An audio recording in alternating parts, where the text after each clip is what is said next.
Yo, what's up guys, welcome back. So OCG metagame breakdown for end of November going into early December 2022. Let's take a look.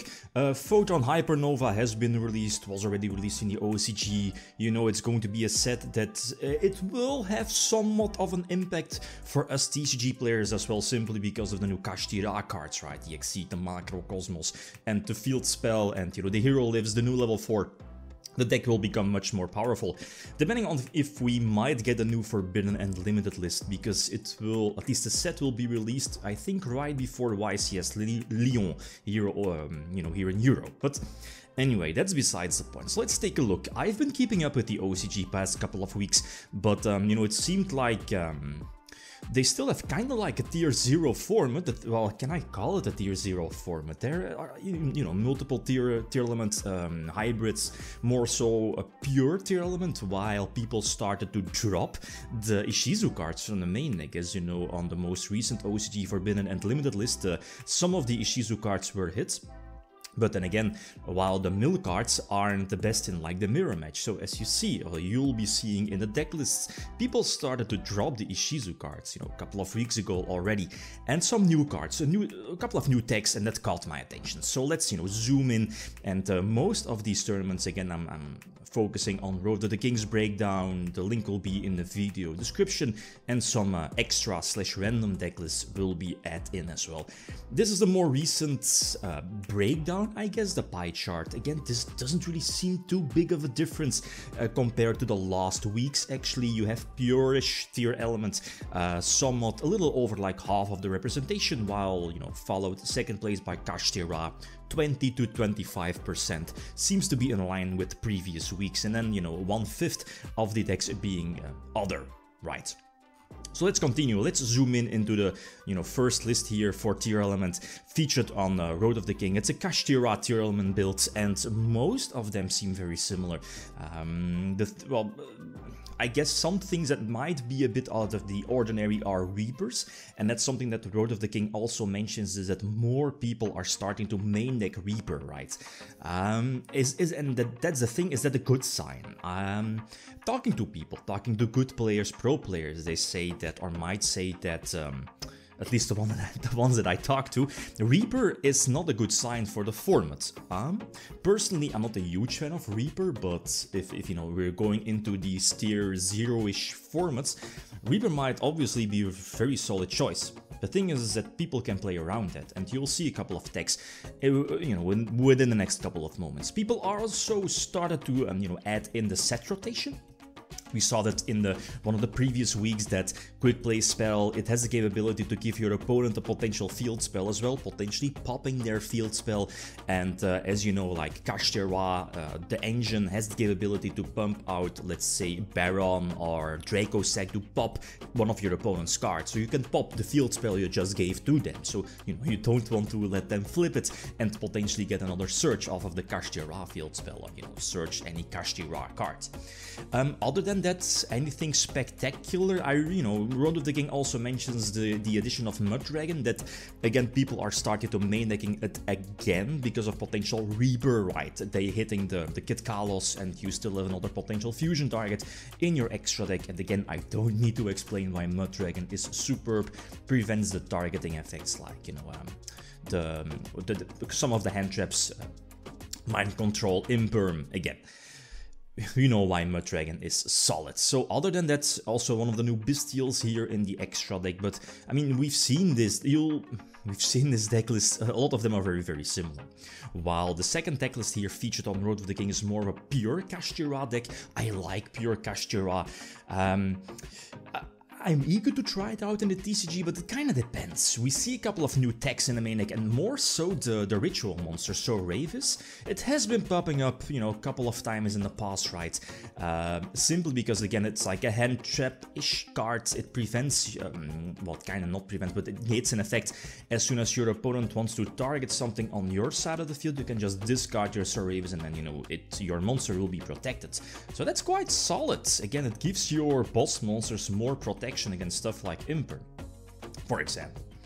But other than that, seems pretty staple-ish for a Kashtira deck with, you know, the triple field spell, triple hero lives, triple monster reborn for Kashtira, the prosperity skull buys again is at 2 in the OCG. I'm not sure about the anti-spell.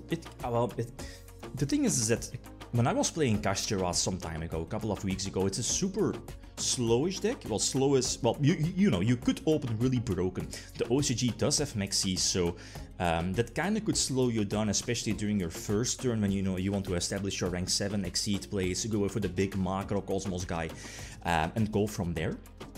Potentially blocking your opponent from, you know, normal summoning monsters or getting monsters on the field, blocking their monster zones and or spell and trap card zones. So I could kind of see the addition of anti-spell being there also, because again, you could run stuff like Dracossack or Baron to potentially pop your opponent's cards. And even the level 10 Sword Soul card is also there to potentially get rid of your opponent's resources while they're still, you know, under stuff like anti-spell, or they can't just play the game because of the exceeds, right? So that's cool. We've seen Book of Eclipse popping up in the past, and people have been they have been siding and or main-necking Forbidden, well, main-necking maybe not, but simply because Book of Eclipse was such a powerful card, or is such a powerful spell that, you know, during your draw phase immediately puts all of the monsters on the field, presumably, you know, most importantly, your opponent's monsters on the field face down as well. It's a huge answer to, you know, Kashtira against their lock. It makes it so that you can still play the game, right? And I guess, you know, okay, Forbidden Lands can be a nice tech to keep your monster unaffected by your opponent's spells here in this situation. So, okay, that might sound cool, but not sure if it's, you know, that good. Stuff like, you know, Eclipse Raigeki is of course solid, but I mean, Forbidden Lands is definitely one of those cards that might help out. Yeah, maybe. So that's it for the first tournament. Second tournament was, I believe, from last week. We have 8 deck lists. Anything that caught my attention? I guess here for the first place deck list we have Kashtira Tearlaments. Again, nothing too spectacular. I think Goods is there in the main deck, while, what's it called? King of the Swamp is also there. And I'm also looking at the Chimera in the extra deck and the Dark World Fusion. Again, a new deck for us TCG players, but as you know, Dark World is not popping off in the OCG. We, you know, probably know why. You know, Maxi is there, but I'm eager to see if the Dark World Fusion is actually being put out on the field, you know, if it helps out during the combos. So again, enlighten me if you've any more information. While on the right side, kind of pure Kashtira. Again, nothing too spectacular with the random Book of Moon in the main deck, but other than that, I don't see anything spectacular. Well, maybe a bit more heavy on the pure Kashtira cards. Left side again, Kashtira Tearlaments seems pretty self-explanatory, very similar as to the ones we've seen before, while on the right side we still see kind of pure Ishizu Tearlaments. But again, the builds, they have started dropping the Ishizu cards, and I'm eager to see if the TCG is going to follow, especially post, you know, a Forbidden and Limited list where like a small portion of the Ishizu cards are hit. It might solve itself. Right. Left side again, we see Tearlament with the Kashtira cards again, no surprises I think, while right side again, no surprises, and that's the thing, right, most of these decks are very similar. Heroes, left side, 7th place I think, that's cool with the Imperm and also the new Tactics card, right? Tactics, that the one that searches directly from the deck. It could be cool to search one of your power cards. I'm not sure if it's going to have a big impact for us TCG players as well. It might become a solid side deck staple, but who knows? We need more time, right? While right side, Kashtira Rika. I haven't played that one. I should try it out maybe to see how powerful that one is. Again, if you tried it out, or at least if you have tried it out, let me know. You know, the results.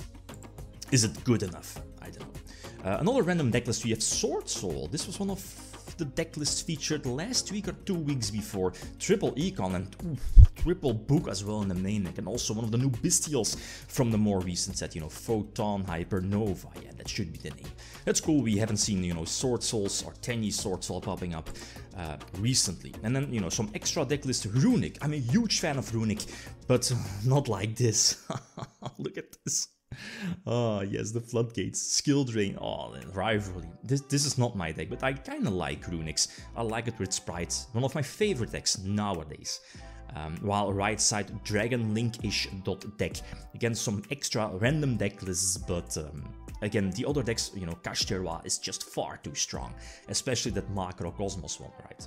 Last ones, again, left side, we see that the Monster Mesh, well, it's not really Monster Mesh, it's more of the Fairy Tail Luna, you know, shenanigans. It's also more bestial oriented, and of course bouncing back your own kaijus and potentially surprising your opponent with that evenly matched in the main deck. While right side, and then, you know, that kind of reminds me that Grass Looks Greener is still, you know, at 2 in the OCG, and it's not doing anything, almost anything over there.